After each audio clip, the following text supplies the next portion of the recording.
In my grocery store, I started carrying a lot of impulse items, such as Reese's Big Cup, Twix Cookies and Cream, this British Flake, Nesquik bars, and the list goes on. And then I added a bunch of Prime energy drinks and Prime hydration drinks, and this attracted a crowd of, let's say, 12 to 16-year-old boys into the store.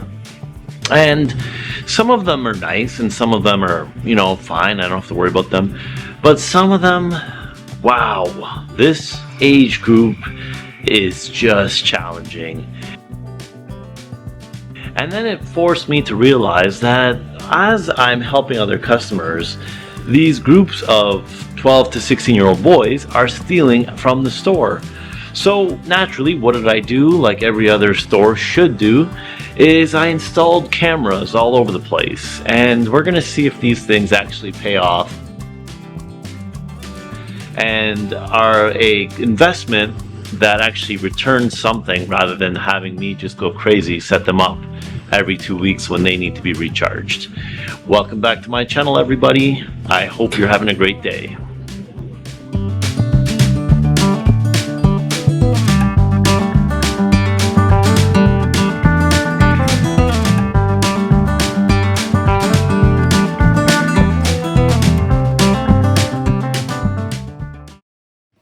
I've been running this place for 6 years. I never had a really big problem, with anything related to theft in our area. But it's better to be safe than sorry. And if you are new, welcome. I discuss things all about small business on this channel and give you a behind the scenes look at what it's like to kind of own a retail shop in the age of the online world. But we're doing okay, and I'm happy to be making these videos. A question that's been floating around on this channel for the last couple of years, I would say, is how do you price your wholesale inventory? And this is usually based on people who are getting into business who want to know just how much the margins are on each item and kind of how much we can mark things up item to item. I'm going to go through each of our sections of this store, and you'll be able to see some of the best profit margin items and some of the worst profit margin items. And a side note, I do not have the ability to compete with big box stores like Myers, Target, Walmart. They buy things in volume, so their prices are a lot cheaper than what I can buy them at. If you're getting into this business, just be aware that you won't be able to compete with any of those stores.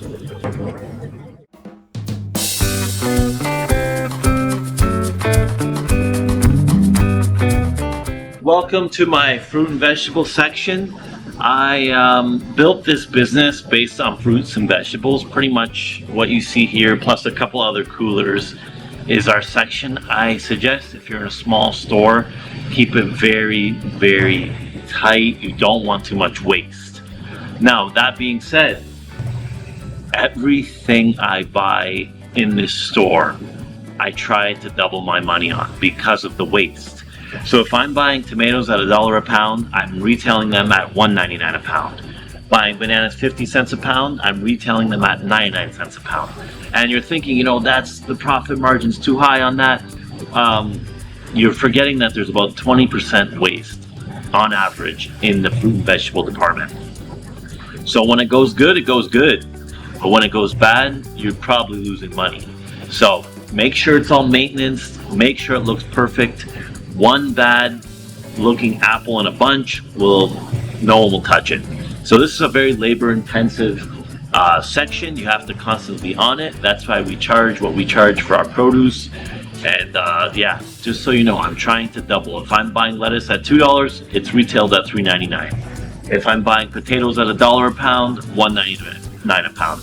You're getting the idea that I'm trying to double my money, but I'm accounting for the waste and the labor that goes into maintaining this section looking fresh.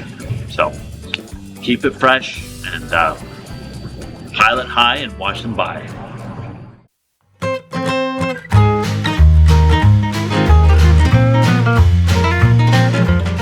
Okay, welcome to my grocery section. Now, for grocery in general, there is some variation because there's so many different products in grocery. You know, I'm looking at something like, this salsa, Miss Renfro's salsa, then, you go to Make Good cookies, then you go to Swerve sugar replacement, then we go to these are new chips, snacks like this, turtle chips. The list goes on and on. But in general, to give you an overview, we try to operate at a 40% margin in the grocery section. So what does that mean? You take your cost, let's say I buy these turtle chips for $2 and I want to price them at $3.99. I'll take $2 divided by $3.99 and it will give me a percentage that I'll times by 100. That'll give me an accurate percentage on what I'm kind of looking for, my profit margin right around 40%. I don't know why I said it so fierce, but it's a 40% average along the lines. There's going to be things you can price a little higher if you know your customer base well. There's going to be things you have to lose a little bit of profit margin on. Now, you'll know your customers, you know what you can get away with, you'll know where the max is, and you don't want to go too close to that max because you don't want to sit on inventory too long. It's a fine science in the grocery section. Play with the numbers, stick right around 40% profit margins. I'll buy something for $2, I'm trying to price it at $3.79. That's around where we go with things like that.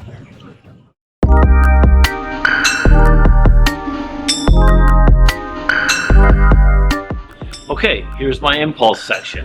All the chocolate bars and the, small snacks like these butter tarts, okay, things like this, the impulse buys. These are low ticket items that you're gonna make $1, 80 cents, 70 cents on each. So, for example, if I buy this butter tart for 80 cents, I'll do $1.69. That's still a 50% profit margin, and I'm making about 90 cents on that. Now, it doesn't seem like a lot, but when you start rotating them quickly and selling 10, 15 a day, that's when you start seeing these small little things add up. Because in grocery, it's a lot of low ticket items. It's a lot of labor intensive. The cash register has to keep rolling and rolling and rolling, or you're not making money. I know it doesn't seem like a lot, like you make $1 on something, you buy a chocolate bar for 50 cents, and then you sell it for, $1 or $1.25. It doesn't seem like much. You're making 75 cents here and there, but it's the volume. This is a volume-based business. No one's gonna get rich, selling, a huge order to one person, but it's the multiple orders from multiple people that will keep you in business. So impulse items, I stick right around 50% because honestly, I'm buying things at 80 cents a chocolate bar. I'll be selling them for $1.65, $1.49. It really varies, and novelty items always get a little bit more margin. Like something like this I don't have in Canada.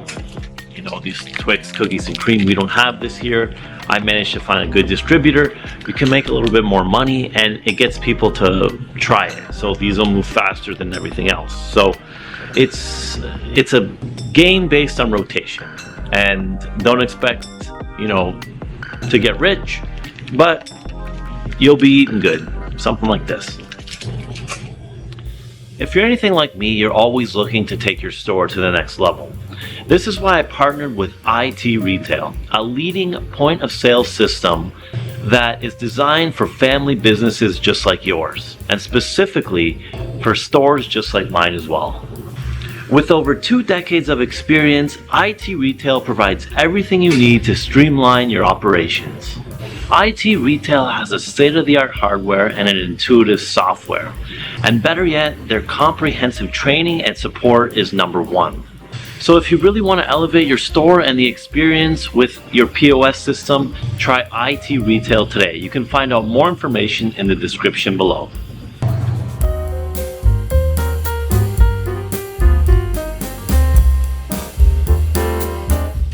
Okay, a fancy section in the store, some fancy jams, fancy honeys, fancy olives. This is pretty standard, 40 to 50% margins. Now, this is where you get a little bit more of a, I wouldn't say a high ticket item, but a medium ticket item. So let's say you buy something that costs $8. 50% margins on this will bring you closer to $12. So this is where you start making $4 to $5 an item.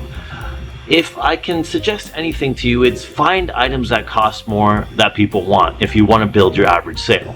So a jar of, mushrooms, a fancy jar of mushrooms, if someone's spending $10 on that and then they buy breadsticks and they buy cheese, this is when you start building an order that pays you more than those low ticket items. So if someone's spending $50 on 5 different items that made you $4 each, you start doing the math. You made $20 on the purchase. So find items that people want that cost a little more to build your average sale. This is why I showed you this section. The margins are similar to grocery, but they cost a little more, and people tend to be able to pair them with other things. No one's coming just to buy a jar of button mushrooms. They're going to need other things to accompany it, and that's when you start pairing things close together that complement it to build your average order with those high ticket items.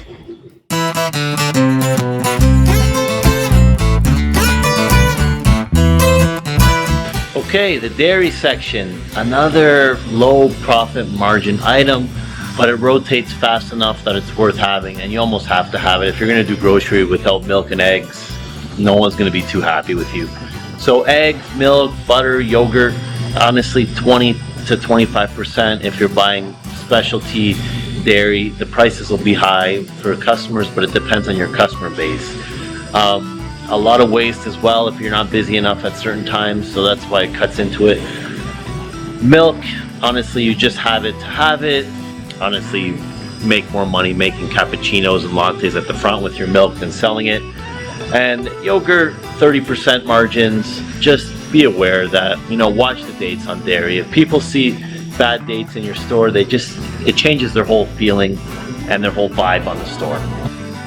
This freezer right here, frozen meals, frozen pizzas from a local pizzeria. If you're gonna do a small store, don't do 𝐑𝐄𝐋𝐿 or whatever big box the stores are doing. Use a local pizzeria. But it's all frozen meat at the bottom. I know it's very bright. Meat is going to be a light margin, 20% margins on meat, because you're getting it from a local farm. They got to make their money. They're not selling a lot. You're not selling a lot. 20% margins on meat. Frozen meals, 40%, just like regular grocery.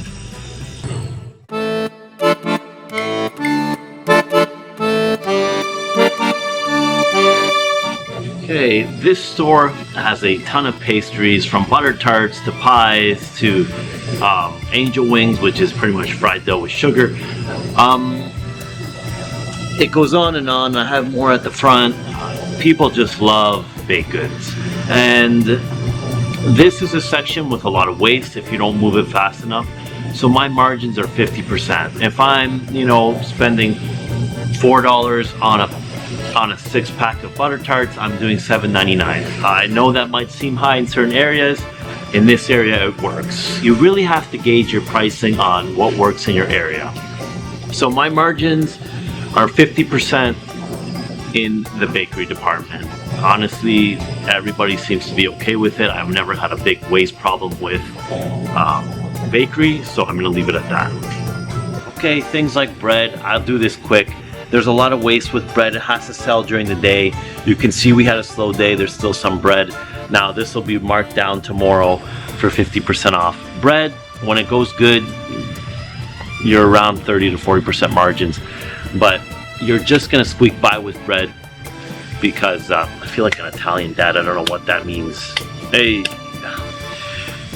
because of the high perishability of it. So with bread, you do it as a volunteer work. It's customer service.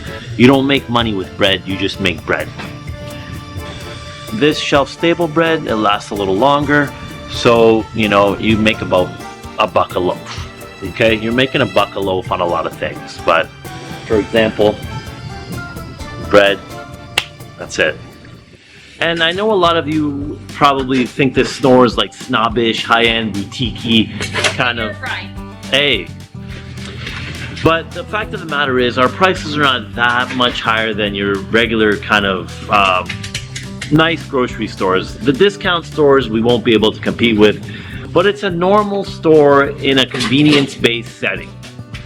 You avoid the crowds, you avoid all of the losers at, you know, these big box stores, and you come to a nice setting, nice music, and people treat you good. So the prices are going to be a little higher. We just can't compete.